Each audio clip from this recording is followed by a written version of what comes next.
नमस्कार विद्यार्थी मित्रांनो, स्वागत आहे तुम्हा सर्वांचं महा एक्झाम पॉइंट या आपल्या एज्युकेशनल यूट्यूब चॅनलवरती। तर विद्यार्थी मित्रांनो, आपला आजचा व्हिडिओचा भाग हा 8 आहे, ज्यामध्ये आपण लेखा व कोशागार विभाग भरती 2025च्या परीक्षा दृष्टिकोनातून पण परिपूर्ण टीसीएसचा जो अभ्यासक्रम आहे त्याला अनुसरून आपण परिपूर्ण टीसीएस पॅटर्न फॉलो करून जे आपलं आवडतं पद आहे कनिष्ठ लेखापाल या पदाकरता आपण रेग्युलरली विषय न्याय आपण प्रश्न कव्हर करत आहोत, ज्यामध्ये आपण आतापर्यंत बरेच ज्यामध्ये आपण प्रिव्हियस इयर क्वेश्चन पेपर देखील सोडवलेले आहेत, त्यासोबतच अनेक विषयाची प्रश्नपत्रिका देखील सोडवलेली आहे। जर विद्यार्थी मित्रांनो तुम्ही ते मागील व्हिडिओचे पार्ट पाहिले नसाल तर त्या संपूर्ण व्हिडिओची लिंक तुम्हाला खाली डिस्क्रिप्शन बॉक्स मध्ये मिळेल, तुम्ही तेथून ते देखील संपूर्ण व्हिडिओ पाहून घ्या। त्यानंतर हा तुम्ही आपला भाग 8 चा व्हिडिओ हा कंटिन्यू करू शकता।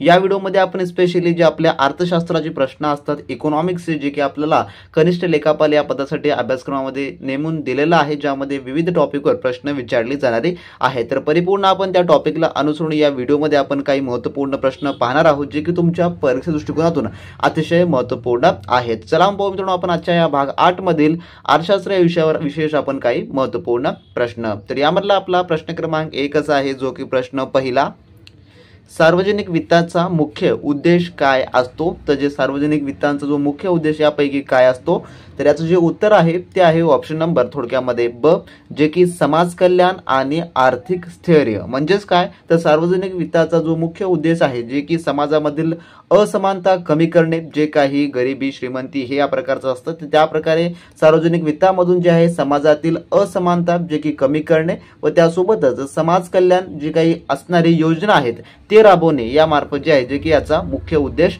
असतो। म्हणून ऑप्शन नंबर ब ह्या ठिकाणी हे याचं उत्तर होणार असेल।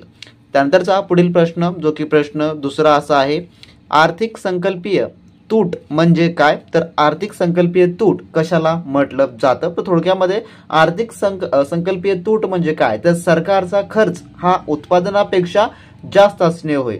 जे की सरकारचा खर्च हा उत्पादनापेक्षा जास्त असणे, सरकारचं उत्पादन कमी आहे परंतु त्याचा खर्च हा जास्त असणे, त्यामुळे जे आहे सरकार जे की आपल्या राज्यामधील किंवा देशामधील योजना राबवण्यासाठी जे आहे जे की कर्ज काढत असतं त्याला जे आहे थोडक्यात अर्थसंकल्पीय तूट असं जे आहे ते म्हटलं जातं। म्हणजेच की ऑप्शन नंबर ब, जे की सरकारचे उत्पन्न कमी पण त्याचा खर्च हा अधिक असणे त्याला अर्थसंकल्पीय तूट असं जे आहे ते म्हटलं जातं। ऑप्शन नंबर ब हे या ठिकाणी या प्रश्नाचं तुम्हाला उत्तर होणार असेल।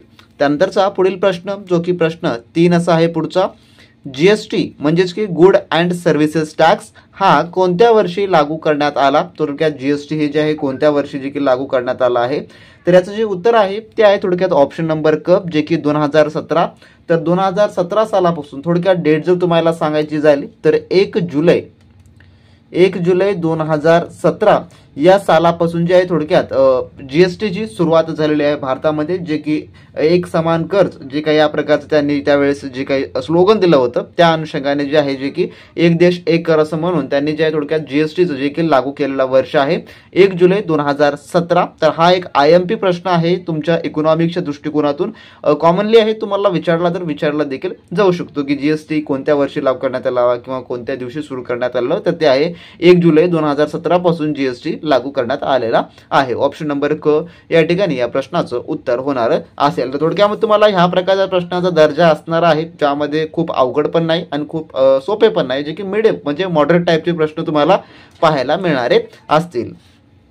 त्यानंतरचा पुढील प्रश्न जो की 4था प्रश्न असा आहे, सार्वजनिक खर्चाचा मुख्य उद्देश कोणता असतो? जे की सार्वजनिक खर्चांचा म्हटलेला आहे या ठिकाणी, तर याचं उत्तर आहे ऑप्शन नंबर अ, जे की आर्थिक असमानता कमी करणे, जे काही गरिबी श्रीमंती या प्रकारची आर्थिक असमानता आहे जे की कमी करणे हे जे आहे सार्वजनिक खर्चाचा मुख्य उद्देश असतो। ऑप्शन नंबर अ या ठिकाणी याचं उत्तर होणार असेल, जे की गरिबी निर्मूलन।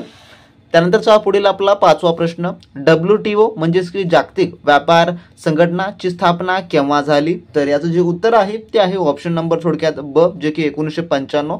तर 1 जानेवारी 1995 1995 साली जे आहे थोडक्यामध्ये याची स्थापना झालेली आहे। ऑप्शन नंबर या ठिकाणी ब या प्रश्नाचं उत्तर होणार असेल। जर विद्यार्थी मित्रांनो तुम्ही अजूनही कनिष्ठ लेखापाल या पदासाठी आपला असलेला क्रॅश कोर्स घेतला नसाल तर तुम्ही लगेच आपल्या व्हॉट्सअप सेलरला मेसेज करून ते सर्व काही मिळून घ्या। त्यांची लिंक डिस्क्रिप्शन बॉक्समध्ये देण्यात आली आहे, ज्यामध्ये कनिष्ठ लेखापालचा जो काही संपूर्ण अभ्यासक्रम आहे यावर आधारित आपले स्पेशल टेस्ट सिरीज आणि ई बुक्स आता अवेलेबल झालेले आहेत, जे की परिपूर्ण टीसीएस पॅटर्न आधारित आहेत, ज्यामध्ये तुमचा कनिष्ठ लेखापालचा जो 100% अभ्यासक्रम आहे तो कव्हर करून देण्यात आला आहे, ज्यामध्ये तुम्हाला मराठी व्याकरण, इंग्लिश ग्रामर, सामान्य ज्ञान, बौद्धिक चाचणी व त्यासोबतच अर्थशास्त्राचे जेवढे काही मुद्दे तुमच्या सिलेबसमध्ये दिले आहेत ते 100% यामध्ये कव्हर करून देण्यात आलेले आहे। त्यासोबतच टीसीएसच्या आतापर्यंतचे जेवढे काही प्रश्नपत्रिका आहेत ते त्यामधले महत्त्वपूर्ण प्रश्न जे की परीक्षेत रिपीट येऊ शकतात हे देखील आपण यामध्ये कव्हर करून दिलेलं आहे। त्यासोबतच कनिष्ठ लेखापालचे जे प्रिव्हियस इयर क्वेश्चन पेपर आहे ते देखील आपण त्यामध्ये इन्क्लूड करून दिलेला आहे, जेणेकरून तुमचा अभ्यास हा योग्यरीत्याने व्हायला पाहिजे। ज्यांना कोणाला ही एक्झाम 100% आत्मविश्वासाने क्रॅक करायची आहे त्यांनी फक्त आपलं स्टडी मटेरियल रेफर करा,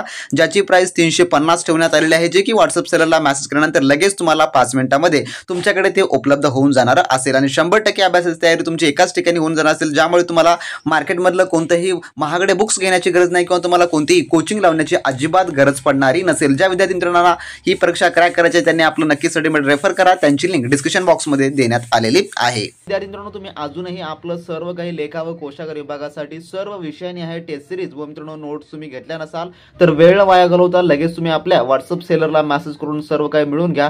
डिस्क्रिप्शन बॉक्समध्ये त्यांची लिंक दिलेली आहे। जर तुम्ही याचा अभ्यास केला तर मित्रांनो मार्केटमधलं तुम्हाला कोणतेही महागडं बुक्स घेण्याची अजिबात गरज पडणार नाही किंवा तुम्हाला कोणतेही कोचिंग लावण्याची अजिबात गरज पडणार नाही, कारण का यामध्ये आपण सर्व विषयांनी आहे तुम्हाला ई बुक्स व त्यासोबतच टेस्ट सिरीज उपलब्ध करून देत आहोत। ज्या कोणी विद्यार्थी मित्रांना घ्यायचं आहे त्यांनी नक्की आपल्या सेलरला मेसेज करावं, चांगल्या आणि उत्तम तयारीला लागू शकता। यामध्ये आपण तुम्हाला 2019 सालचे प्रिव्हियस इयर क्वेश्चन पेपर ते देखील आपण तुम्हाला इन्क्लूड करून दिलेले आहे, त्यामुळे तुम्हाला पीवायक्यूचा देखील त्यामध्ये अभ्यास करता येणारा आहे। तर संपूर्ण काही मार्गदर्शनाखाली व अतिउत्तम तयारीसाठी तुम्ही नक्की स्टडी मटेरियल रेफर करा। त्यानंतरचा पुढील प्रश्न असा आहे, जो की प्रश्न 6वा आपला, तुलनात्मक फायदा या संकल्पनेचा प्रतिपादक कोण आहे? जे की तुलनात्मक फायदा, तर याचं जे उत्तर आहे ते आहे ऑप्शन नंबर थोडक्यामध्ये ब, जे की डेव्हिड रिकार्डो। तर डेव्हिड रिकार्डो यांना जे आहे तुलनात्मक फायदा या संकल्पनेचा प्रतिपादक म्हटले जाते। तर आता नेमकं तुलनात्मक फायदा म्हणजे काय, तर असं देखील तुम्हाला प्रत्येक जे की पडलेला असेल। तर तुलनात्मक फायदा म्हणजे काय, तर प्रत्येक देशाने त्या वस्तूचे उत्पादन करणे ज्याला जे की इतर देशांमध्ये तुलनेने जे की जास्त फायदा मिळतो। जसं की आपल्या देशामध्ये एखादी वस्तू मोठ्या प्रमाणात बनत असेल पण एखाद्या देशामध्ये त्याचं उत्पादन कमी बनत असेल आणि त्या देशामध्ये त्या वस्तूची जास्त डिमांड असेल मोठ्या प्रमाणामध्ये, तर त्या वस्तूला त्या ठिकाणी पाठवणे व तुलनात्मक फायदा घेणे, कारण का त्या ठिकाणी कमी असते आणि आपल्याकडे जास्त असल्यामुळे त्या ठिकाणी तुलनात्मक फायदा त्या ठिकाणी मिळवला जातो। म्हणून जे आहे तुलनात्मक फायदा त्याला थोडक्यात म्हटलं जातं व याचे जे प्रतिपादक आहेत जे की डेव्हिड रिकार्डो यांना जे आहे थोडक्यात म्हटलं जातं। त्यानंतरचा पुढील प्रश्न, जो की प्रश्न 7वा असा आहे पुढचा, भारताचा सर्वात मोठा व्यापारी भागीदार कोणता देश आहे? तर व्यापारी भागीदार देश असं म्हटलेलं आहे। तर याचं जे उत्तर आहे ते आहे ऑप्शन नंबर थोडक्यामध्ये ब, जे की चीन। चीन हा जो देश आहे भारताचा सर्वात मोठा व्यापारी भागीदारी करणारा हा देश आहे। या देशामधून आपल्याला जे थोडक्यामध्ये इलेक्ट्रॉनिक्सचे वस्तू असो किंवा मशिनरी असो किंवा छोटे मोठे जे काही आपण खेळणी बघतो ते असो किंवा जे काही कच्चा माल आहे तो सर्व काही आपण चायनाकडून जे की मागवत असतो। तर इलेक्ट्रॉनिक वस्तू, मशिनरी, कच्चा माल किंवा खेळणी येणारी ते सर्व काही जे की चायनामधून आपल्या इंडियामध्ये जे की इम्पोर्ट होत असतं। त्यामुळे हा एक भारताचा सर्वात मोठा व्यापारी भागीदारी देश आहे। ऑप्शन नंबर ब या ठिकाणी याचं उत्तर होणार असेल। त्यानंतरचा पुढील प्रश्न, जो की 8वा असा आहे, भारतातील हरित क्रांतीचे जनक कोण मानले जातात, कोणाला म्हटलं जातं? तर याचं उत्तर आहे ऑप्शन नंबर अ, जे की डॉक्टर MS स्वामीनाथन यांना जे आहे भारतातील हरित क्रांतीचे जनक असं जे आहे थोडक्यात म्हटलं जातं। ऑप्शन नंबर या ठिकाणी अ उत्तर याचं होणार असेल।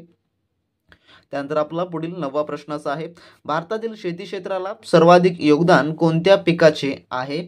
तर याचं उत्तर जे आहे ते आहे ऑप्शन नंबर ब, जे की तांदूळ या पिकाचं योगदान आहे। तर भारत हा जगातील दुसऱ्या क्रमांकाचा तांदूळ उत्पादक देश आहे। तर दुसऱ्या क्रमांकाचा, तर तुमच्यासाठी प्रश्न असा आहे जो की आपला क्वेश्चन फॉर यू मधला, की प्रथम क्रमांकाचा तांदूळ उत्पादक देश कोणता आहे? तर खाली तुम्हाला याचं उत्तर कमेंट करून सांगायचं आहे। जर याचं तुम्हाला उत्तर येत असेल तर खाली कमेंट बॉक्समध्ये कमेंट करून नक्की सांगा, अन्यथा मी याचं उत्तर कमेंट बॉक्समध्ये पिन करून तुम्हाला ठेवेल। त्यानंतरचा प्रश्न आपला जो की 10वा असा आहे, नाबार्ड म्हणजेच की national bank for agriculture and rural डेव्हलपमेंटची स्थापना केव्हा झाली नाबार्डची? तर याचं उत्तर आहे ऑप्शन नंबर थोडक्यामध्ये ब, जे की 1982 साली 12 जुलै 1982 साली 12 जुलै 1982 साली जे आहे नाबार्डची थोडक्यामध्ये स्थापना झालेली आहे, जे की ग्रामीण विकास आणि आर्थिक सहाय्य यासाठी या मुख्य उद्देशाने नाबार्डची स्थापना करण्यात आलेली आहे. त्यानंतर प्रश्न 11वा आपला, भारतातील सहकार चळवळीचे जनक कोण मानले जातात? कोणाला म्हटलं जातं सहकार चळवळीचे जनक? तर याचं उत्तर जे आहे तो आहे ऑप्शन नंबर जे की ब, VL मेहता यांना जे आहे भारतातील सहकार चळवळीचे जनक असं जे आहे ते म्हटलं जातं. त्यानंतर प्रश्न 12वा आपला, अमूल ही संस्था कोणत्या राज्यात सुरू झाली? तर याचं उत्तर जे आहे ते आहे ऑप्शन नंबर थोडक्यामध्ये ब, जे की गुजरात या राज्यामध्ये ही संस्था जे की सुरू झाली. अमूल ही जी की दुग्ध उत्पादक एक इंडस्ट्री आहे, जी की कंपनी आहे.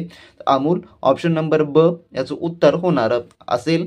त्यानंतरचा प्रश्न 13वा, भारतातील पहिली औद्योगिक धोरण कोणत्या वर्षी जे की जाहीर करण्यात आले?